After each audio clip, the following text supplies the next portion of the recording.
오늘도 클릭해주셔서 감사합니다. 구독과 좋아요 부탁드립니다. Realism. 중국이 남태평양의 섬나라 솔로몬 제도와 군사협정을 추진하는 사실이 드러나면서 근접국이자 중국과 갈등을 빚고 있는 호주가 충격에 빠졌습니다. 협정이 체결되면 중국이 앞마당인 동중국해를 넘어 미국과 곧바로 마주할 수 있는 남태평양에 진출할 수 있다는 점에서 미국 역시 이를 경계하고 있는데요. 지난 24일 트위터에 중국과 솔로몬 제도의 안보협정 초안 사진이 올라왔습니다. 이 문서엔 중국이 솔로몬 제도 내 자국민의 안전과 사업을 보호하기 위해서 솔로몬 제도에 무장한 군대를 파견하고 해군 기지를 설치할 수 있는 권리를 갖게 되는 내용 등이 담겼습니다. 즉 중국이 남태평양에서 해양 작전에 나설 수 있는 근거와 명분을 갖게 되는 것이라고 할 수 있죠.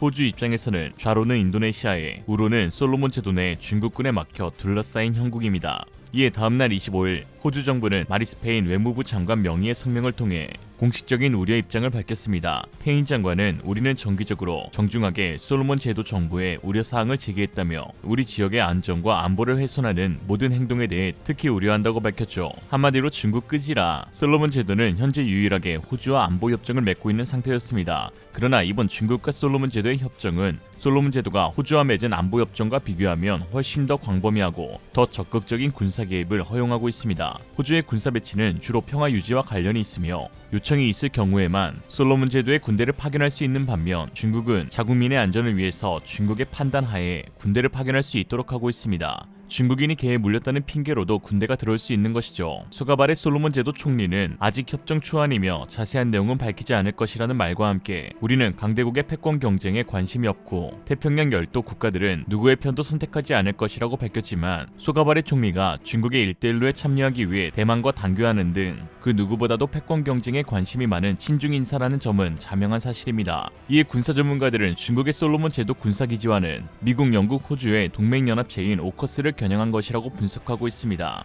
미국은 지난해 9월 호주, 영국과 안보 결사체인 오커스를 출범시켰죠. 100년간 몸을 숨기고 힘을 기르라는 등소평의 동학양의 조언을 무시한 시진핑이 해양 패권 굴기를 선포하면서 아시아 태평양 지역은 순식간에 세계 최대의 격전지가 되고 있습니다. 미국 국방부 인도태평양 전략보고서에서는 인도태평양은 미국의 미래에 단 하나의 가장 중요한 지역이라고 하였고 하이코 마스 독일 외무장관은 인도태평양은 미래의 국제질서가 결정될 곳, 그리고 영국 정부 글로벌 브리튼 전략보고서에서는 지정학적, 경제적 무게중심이 인도태평양을 향해 동쪽으로 이동하고 있다고 하였죠. 전세계 강대국들이 인도태평양으로 속속 집결하고 있는 가운데 패권 경쟁을 벌이는 미국과 중국 역시 영내 주도권 확보를 핵심 이익이자 국가 안보가 달린 문제로 천명하였습니다. 특히 미국의 오커스 동맹과 중국의 솔로몬 제도 군사협력에서 알 수 있듯 영내 주요국들을 자기 편으로 만드는 데 심혈을 기울이고 있는데요. 그 가운데 미국에게 있어 가장 신뢰할 만한 민주주의 국가이자 선진국 반열에 오른 한국과 호주의 역할론이 크게 대두되고 있습니다. 이에 우선적으로 미국은 호주의 핵잠수함 기술 이전을 발표하면서 호주의 군사적 역량, 즉 몸집 키우기에 나선 것이죠. 하나 주목해야 할 것은 오커스 출범 당시 호주와 미국 외무장관들은 한국 정의용 외교부 장관에게 미리 언지를 했던 것이 밝혀지면서 오커스의 차기 멤버로 한국이 직접 거론되고 있는 상황입니다. 정의용 외교부 장관은 뉴욕 소재 싱크탱크인 미국 외교협회의 초청으로 국제문제 전문가 파리드 자카리아 CNN 앵커와 대담을 가진 자리에서 호주 페인 외교장관이 매우 중요한 국가안보 이슈가 있다며 전화를 걸었고 오커스 발표가 나오기 전 미리 언지를 줘서 깜짝 놀랐다고 수뢰했습니다. 이후 웬디 셔머 미 국무부 부장관도 외교부 차관을 통해 오커스에 대한 사실을 미리 알려주었다고 했죠. 결국 미국과 호주가 발표가 나기 이틀 전에 우리나라에 미리 중요한 정보를 공유해준 셈인데요. 뭐 동맹국끼리 미리 언급해줄 수 있지 뭔 호들갑이냐 하실 수 있지만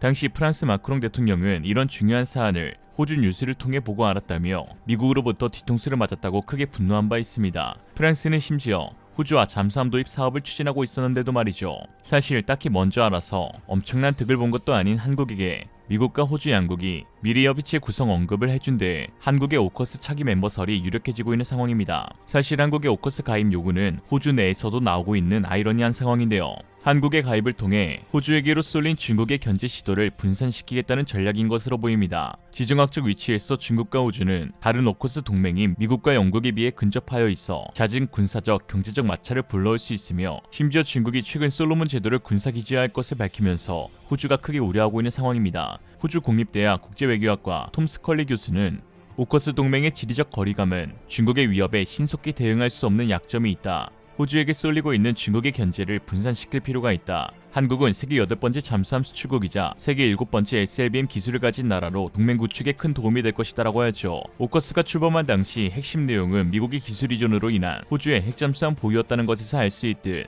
사실상 핵잠수함 동맹 체계라고 봐도 무방합니다. 호주 주재 왕친 중국 대사는 국제원자력 기구에 의해서 오커스는 적나라한 핵 확산 행위라며 이런 행위는 한반도 핵 문제와 이란 핵 문제 등 국제 문제 해결에 심각한 부정적인 영향을 초래할 것이라고 하였죠. 초래하겠죠. 안 좋겠죠. 그치만 중국은 까야죠. 이에 차기 멤버 후보의 조건으로 갖춰야 할 것은 호주의 집중된 견제를 분산시키며 미국과 영국, 호주를 잇는 지정학적 위치와 더불어 뛰어난 잠수함 건조 기술과 원자력 기술을 가진 나라라고 할 수 있는데 이러한 조건을 모두 충족시키는 나라는 전 세계에서 한국이 유일하다는 평가입니다.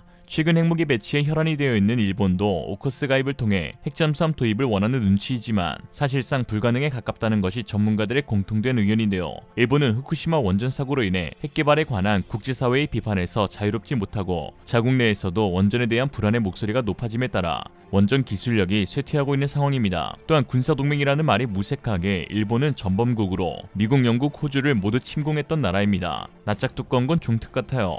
일본은 1942년 2월 19일 호주 북부의 다인에 대한 기습적인 공습으로 호주 국민들에게 충격과 공포를 안겨준과 동시에 일본에 대한 적개심을 불러일으켰었죠. 반면 최근 한국의 경주 소형 원전이 핵잠수함에 들어갈 수 있는 원전이라는 것이 밝혀져서 한국의 핵잠수함 도입 기대감은 더욱 커지고 있습니다. 한국은 선박용 SMR 개발을 위한 70메가와트급 원자로를 만들 예정인데 이에 뉴욕타임스는 오랫동안 핵잠수함을 원한 한국에게 새 원자로가 문을 열어줄 수 있다는 기사에서 모듈 원전 자체는 원자력 추진 쇄빙선이나 컨테이너선에 들어가는 것과 비슷하지만 이는 핵잠수함에도 적용될 수 있다라고 하였죠. 야 우냐? 또한 한국의 잠수함 건조 능력은 세계에서도 손꼽히는 수준인데요. 작년 해군에 인도된 3,000톤급 디젤 잠수함 도산 안창호함은 해군이 잠수함 18척을 운용하면서 구축된 국내 잠수함 산업 인프라 첨단 신기술 개발이 어우러진 기술력의 결정체로 지난해 12월 연속운전 시험평가에서 디젤 잠수함 가운데 세계 최장기 연속운전에 성공한 것도 검증된 기술을 기반으로 신기술을 적절히 접목한 결과물이라는 평가입니다.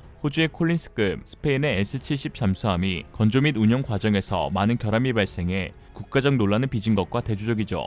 특히 도산 안창호함의 핵심은 SLBM 잠수함 발사 탄도미사일 체계인데요. 순항미사일보다 파괴력이 강하고 속도가 빨라 요격체계 회피 능력이 우수한 SLBM은 잠수함에 전략적 타격력을 부여합니다. 대표적인 비대칭 전략 무기로 꼽히는 SLBM은 고난도의 기술이 필요해 현재 미국, 러시아, 중국, 영국, 프랑스, 인도 6개국만 갖고 있는 기술이죠.